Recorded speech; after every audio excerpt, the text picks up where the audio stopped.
Okay.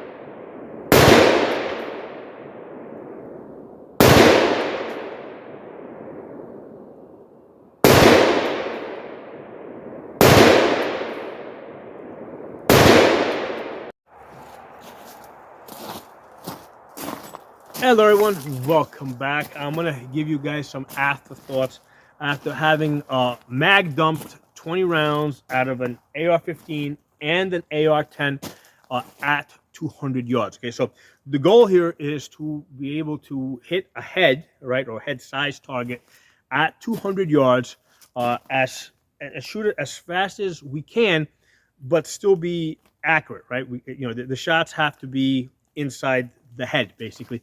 And the idea is that there's a foxhole over there, or there's a guy hiding behind a rock, and we need to basically do some suppression fire, right?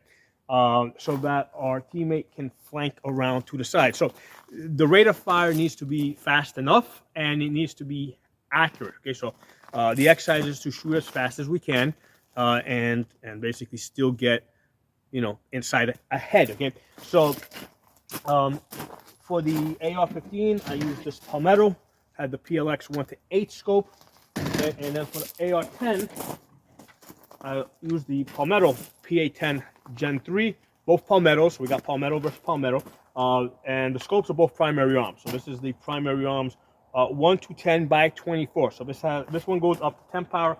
That one, the AR-15 maxes out at 8 power. And the magazines are both Lancers, okay? So both 20-round magazines, and two reasons why I picked the 20-round magazines. Number one, if you're laying prone or benched, the magazine is less likely to hit the ground or the table. And the other reason is because the ammunition typically comes in 20-round boxes. So for the purpose of the exercise, that's just a very convenient number to work with, okay? So that's why we did 20 rounds and 20-round magazines. The ammo, okay? For the AR-15, we use the Wolf WM-193, and for the 308, right, for the AR-10, we use this Freedom Munitions 147 grain bullets, okay? So both of these have shot 1 inch at 100 yards on numerous occasions, okay?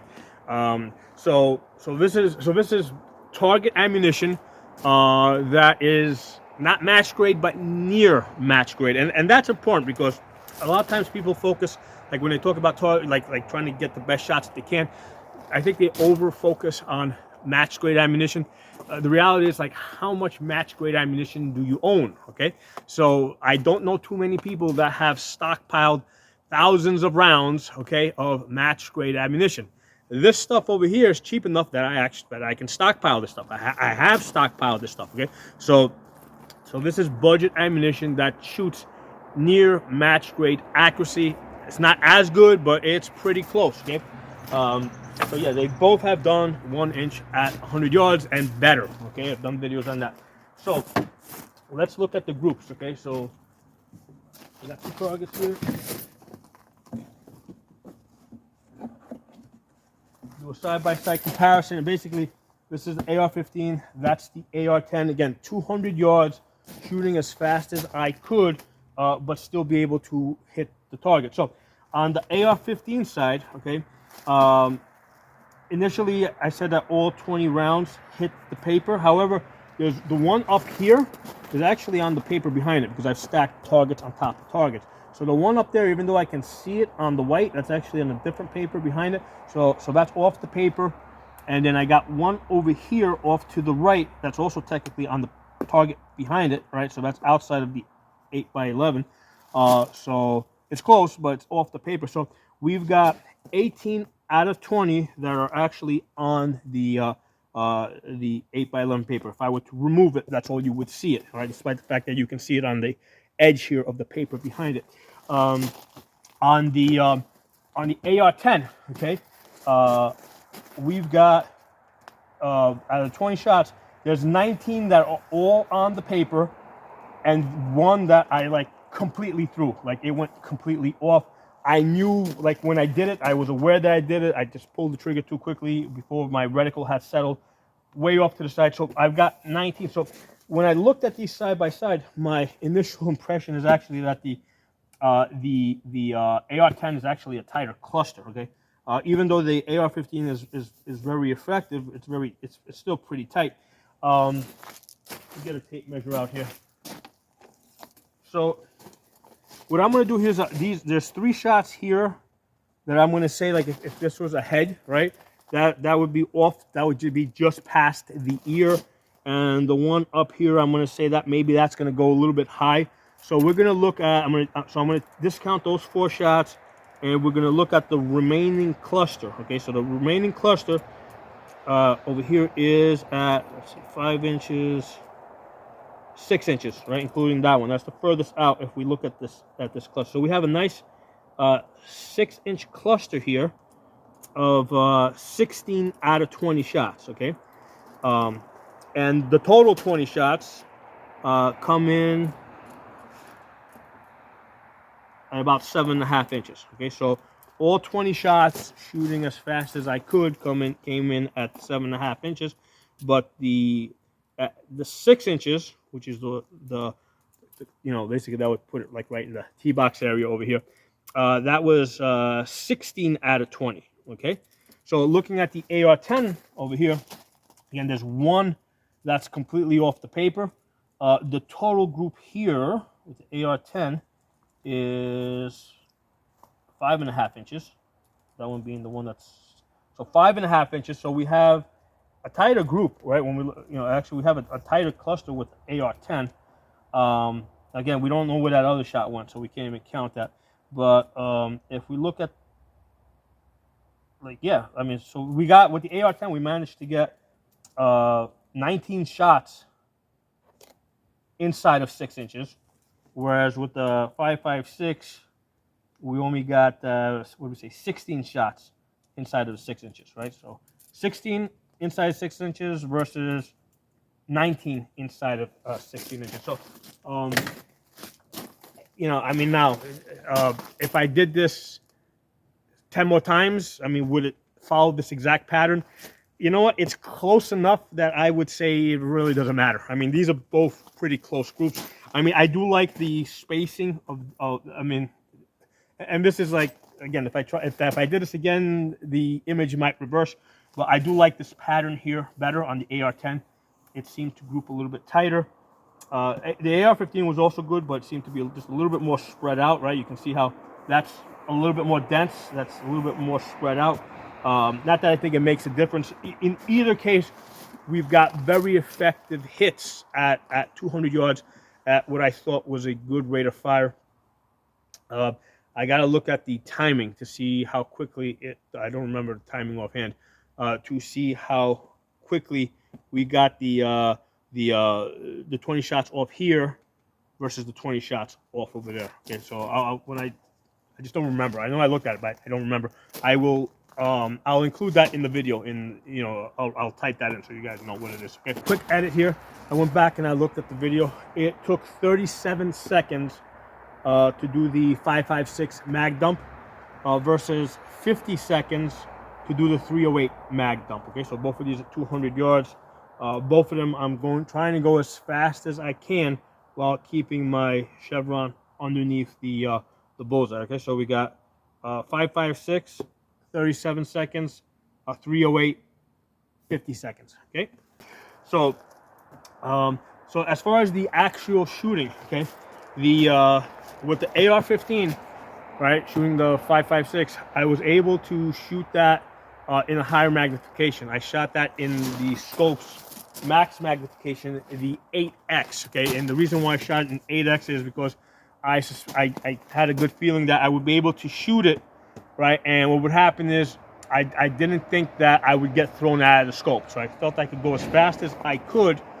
I knew that the chevron, right, because that's what I have as an aiming point. I knew the chevron was going to lift off, but I felt that even in X magnification, it wouldn't like jump completely, like it wouldn't throw me out of the scope, and I'd be able to get it on target pretty quickly. So that's why I went with the 8X.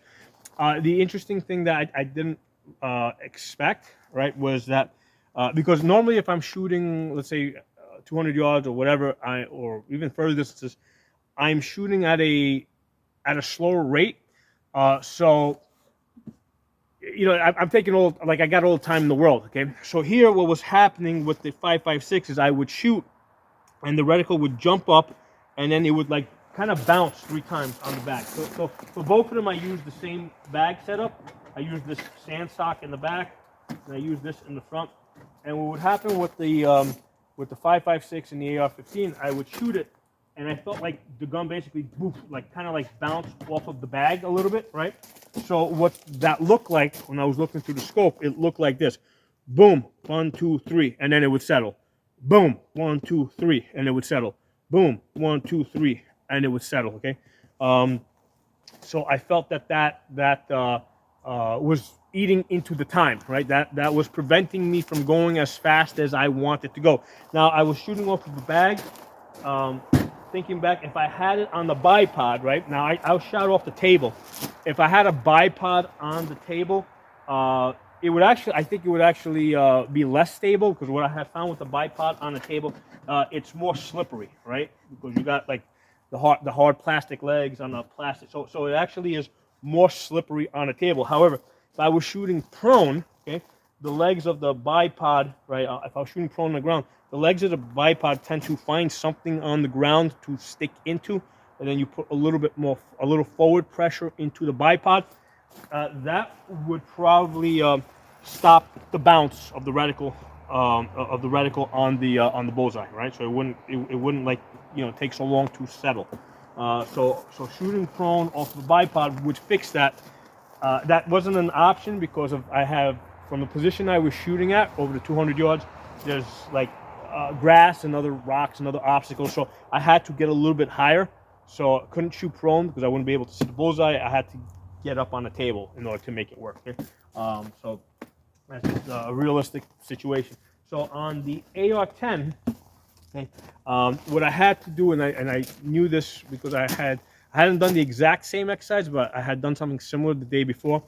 And what I saw is that I started off in 6, fired a bunch of shots, then went up like 5 or 6 shots, then went up to 8, fired a bunch of shots, then went up to 10, fired a bunch of shots, went back down to 6, fired 2 more. What I noticed, right, when I looked at that video from the prior day, is that I was shooting faster in 6 magnification, because what was happening with the AR-10, the recoil is more. So if you're in a high magnification, it tends to throw you out of the scope. Not completely, but it tends to move you a lot more. So if you're back at 6 magnification, what I found is it was easier to get the reticle back on target. Now, initially, when I looked in there, right, because I shot the AR-15 first, which I started off at 8, which I didn't, or not start, I did an 8 magnification. So I did the AR-15, 20 rounds, mag dump in 8 magnification. Then set up and went to do the AR-10 in 6. So as soon as I got behind the scope, I'm like, oh man, this sucks. I really want to go up to 8 magnification. But I stayed in 6, and then as I started shooting it, I saw the benefit because I could see that it was throwing me around a little bit. So being in 6 helped me stay on the reticle. Okay, I did not notice the jump, right? So like I said, with the AR-15, it seemed to bounce 3 times. So with the AR-15, it would go boom, bounce, bounce, bounce, and then it would settle.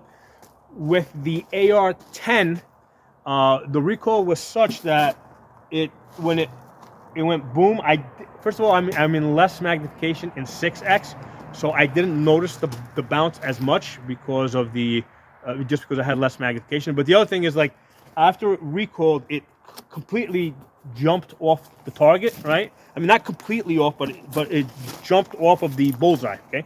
So it jumped off the bullseye enough that I had to actually move it back to the bullseye.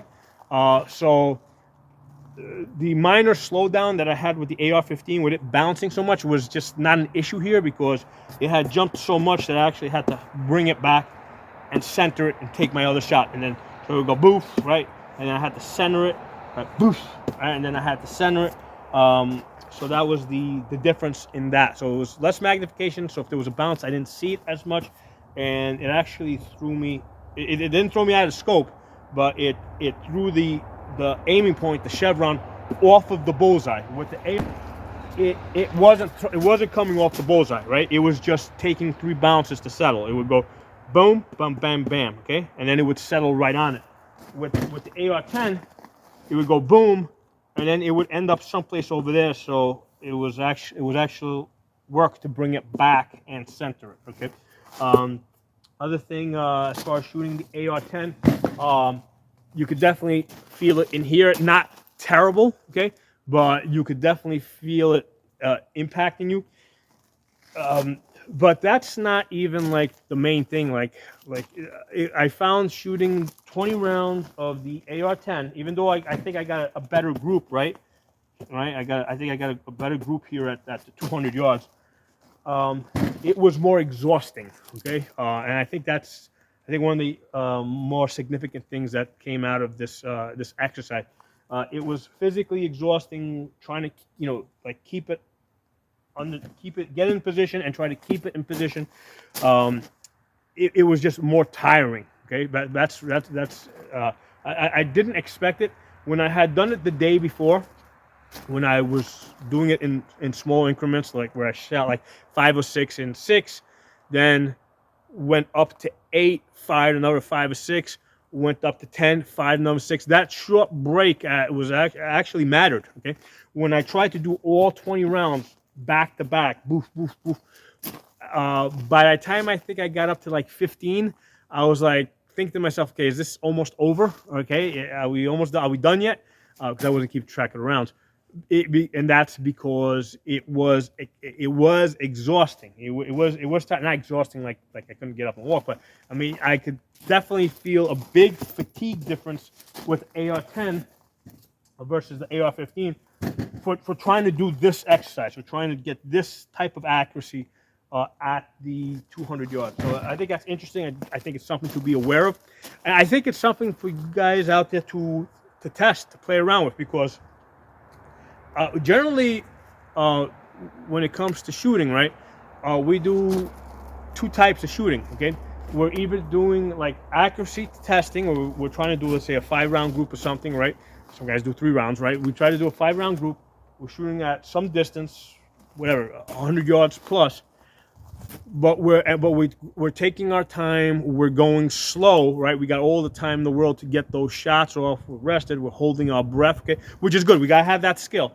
So that's one type of shooting. The other type of shooting that we typically do is like CQB type of stuff, where we're just standing and banging away rounds at fairly close range, where, you know, again, we're practicing different skills, right? You're just working with the guns, moving, you know. So that's the second type of training that most people do. So they're either doing long distance, or not even necessarily long distance, but they're either doing accuracy practice, or they're doing some type of CQB type of practice, even if even if they don't have, let's say, like a shoot house or something, right?